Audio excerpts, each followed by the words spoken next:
Hər kəsin sevdiyi Spartak tortunun ən asan reseptini sizlərlə bölüşəcəm. İlk olaraq sidilmiş tavaya balı əlavə edib balın qaynamasını gözləyirik.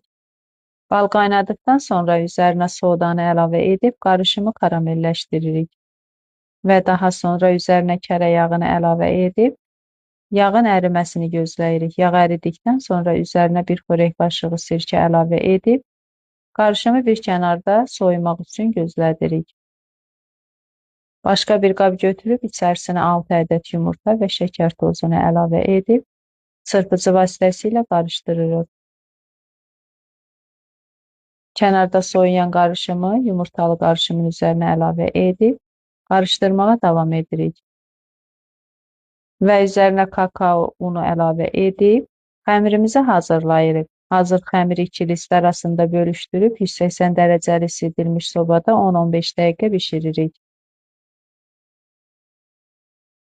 Hazır kojları iki hissəyə bölüb kənarlarını kəsib forma veririk.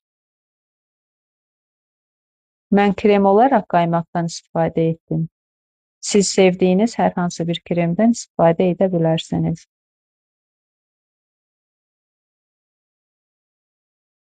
Tortu yığdıqdan sonra üzərinə şokoladlı qanaş hazırladım. Üzərini istəyinizə, zövqünüzə uyğun olaraq bəzəyə bilərsiniz.